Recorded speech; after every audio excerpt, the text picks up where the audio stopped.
Heckman.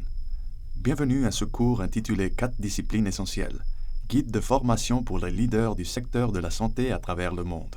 Mon collègue Quentin Friesen et moi allons vous entretenir tout au long des 15 modules afin de vous aider à améliorer vos connaissances, vos compétences et vos attitudes en tant que leader des services de santé. À présent, le module 8 d'une série de 15 modules. Pendant que nous continuons à penser à la discipline qu'est la gestion, nous allons maintenant nous pencher sur la question: comment organisons-nous les autres pour la réalisation de nos plans? Les structures organisationnelles peuvent ne pas retenir notre attention facilement. Cependant, elles peuvent définir la différence entre l'efficacité et le gaspillage, entre la confusion et l'ordre. De même, elles peuvent avoir un impact sur la sécurité du patient et la qualité des soins. Les leaders médecins, notamment, doivent prêter attention à comment le personnel est organisé pour travailler ensemble et comment les décisions doivent être prises, s'ils souhaitent préserver la qualité de soins.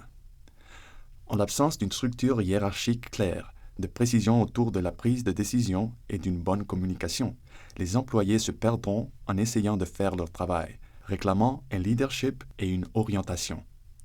Dans ce module, nos objectifs d'apprentissage sont de comprendre les qualités de conception de base pour des structures organisationnelles efficientes et efficaces. Commencer à discerner les exigences de la main-d'œuvre et les techniques de sélection. Comprendre comment concevoir les descriptions de postes et travailler les normes de la réussite d'une institution.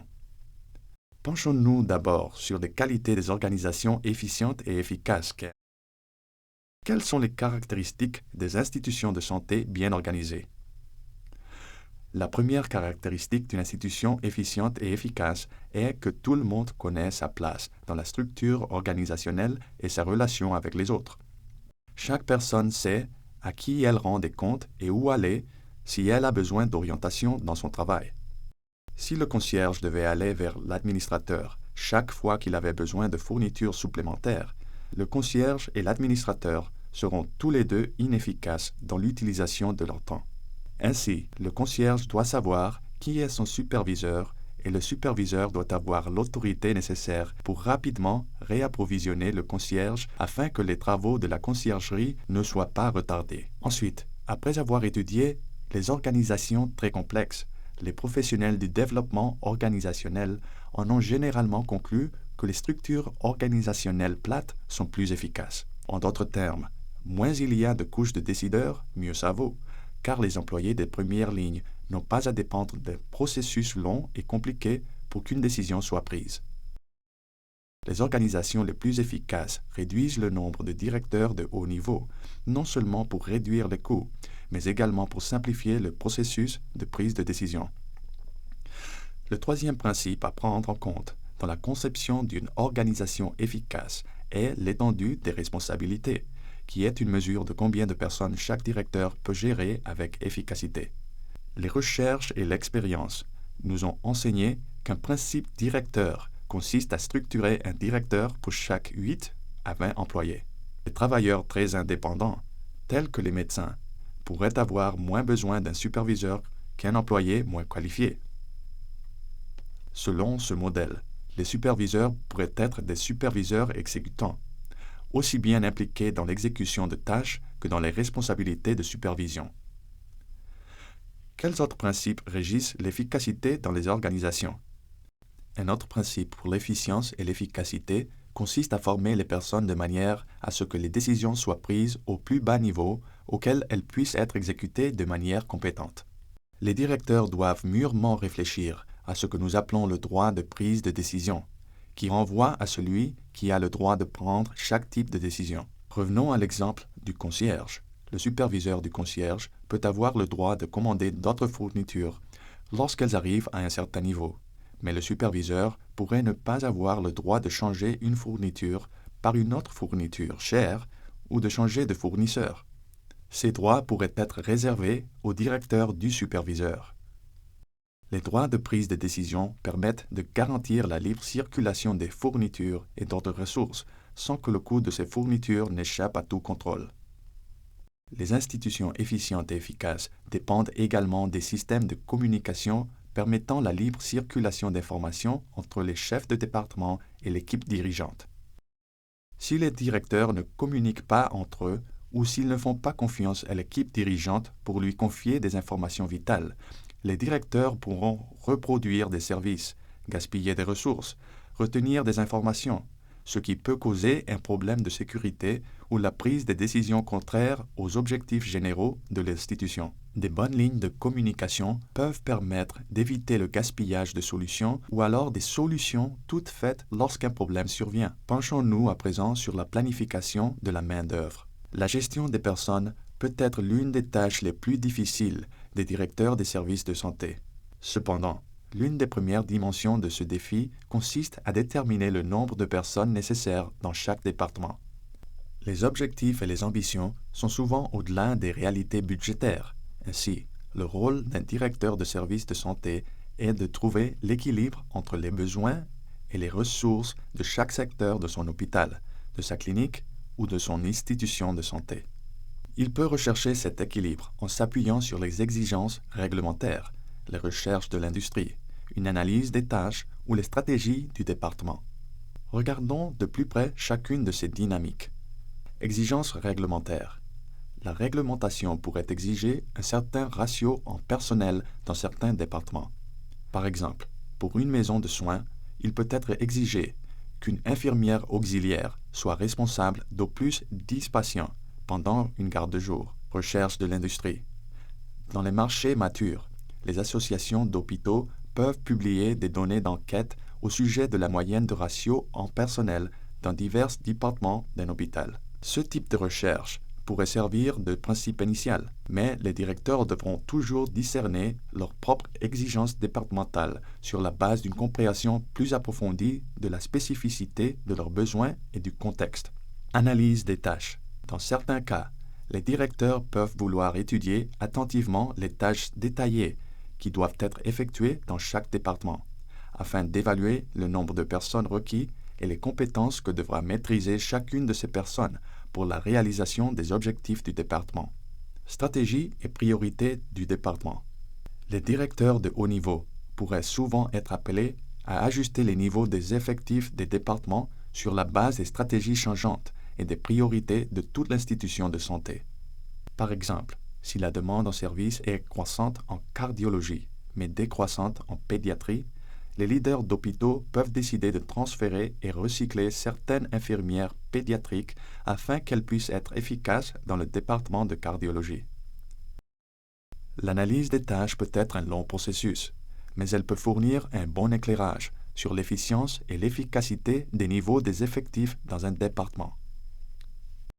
L'analyse des tâches nécessite un examen détaillé des processus d'accomplissement des tâches. Pour chaque tâche, les directeurs poseront des questions telles que: combien de temps faut-il pour accomplir la tâche? Les étapes requises pour accomplir la tâche sont-elles logiques et dans la meilleure séquence? Les employés sont-ils dotés d'outils appropriés pour accomplir la tâche de manière plus efficiente et efficace? Le personnel sait-il se servir des outils de la manière la plus efficace qui soit? L'ensemble du personnel est-il convenablement formé? Lorsque la sécurité du patient est en jeu, tous les membres du personnel ont-ils conscience des normes de sécurité et une liste de vérification? Est-elle utilisée pour garantir leur conformité? Comment pouvons-nous améliorer la qualité et réduire les coûts en accomplissant chaque partie de chaque tâche différemment? Les directeurs des services de santé, qui n'évaluent pas de manière objective les exigences de la main-d'œuvre, peuvent se retrouver sous pression et ajouter le personnel sur la base des émotions. Il n'est pas rare que les travailleurs se plaignent de la surcharge du travail. Les plaintes peuvent également augmenter lorsque les départements font face aux attentes changeantes et aux croissantes inattendues. Les directeurs des services de santé doivent être préparés à former de nouvelles personnes et à recycler le personnel existant afin de s'adapter aux exigences du changement avec le temps. Ils doivent également créer une culture qui valorise la flexibilité, la formation polyvalente et le respect mutuel pour tous les membres du département. De cette façon, les directeurs peuvent résister à l'argument: ceci n'apparaît pas dans ma description de poste. L'une des composantes fondamentales pour une bonne organisation du personnel est la description du poste. En effet, les descriptions du poste définissent les responsabilités de chaque employé.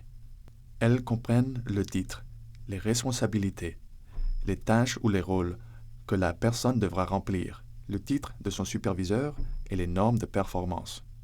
Ce dernier élément, normes de performance, est généralement absent dans les descriptions de poste.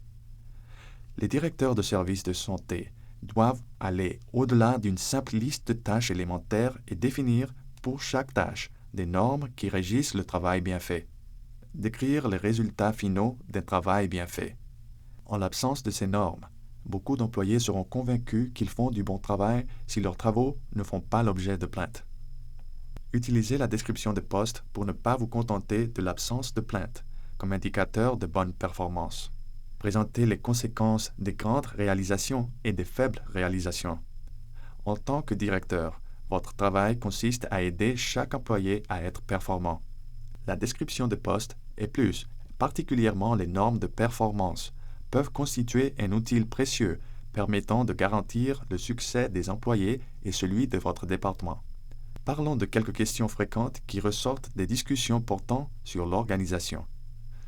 Pourquoi avons-nous besoin des organigrammes lorsque chaque employé connaît le travail qu'il a à faire?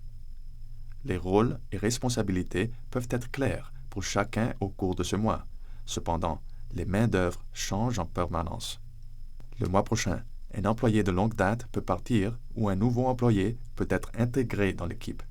L'organigramme peut servir d'outil pour effectuer rapidement des ajustements dans la dotation en personnel, orienter les nouveaux employés et assurer une bonne communication. Il serait judicieux d'effectuer une révision périodique de l'organigramme afin de s'assurer que chaque employé comprenne comment les décisions doivent être prises de manière plus efficiente et efficace. N'est-il pas plus efficace de contacter tout simplement l'administration lorsque l'on constate un problème à résoudre? Non. Il peut arriver que le leader principal ne soit pas aussi accessible que votre superviseur direct. Ainsi, pour attirer son attention, vous pourriez dépenser plus de temps et d'efforts qu'il n'en faut pour trouver une bonne solution. De même, chaque leader doit définir ses propres priorités pour son temps et son énergie, et le problème que vous identifiez pourrait être moins adapté à ses priorités qu'à celles de votre superviseur immédiat. Ainsi, nous concluons le module sur l'organisation. Dès maintenant, j'espère qu'il est clair que la conception d'une structure organisationnelle peut établir la différence entre une institution efficace et une institution qui gaspille du temps et des ressources. Les directeurs des services de santé doivent utiliser au mieux chaque ressource, mais également garantir la sécurité des patients et améliorer la qualité des soins. Les structures organisationnelles judicieuses, les bons processus de prise de décision et des descriptions de postes clairs constituent tous des composants importants pour la création de services médicaux de haute qualité.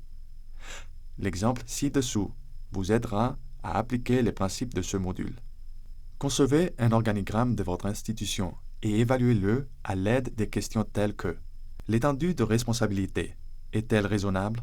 Comment le processus de prise de décision peut-il être simplifié? Les rapports hiérarchiques sont-ils clairs et logiques?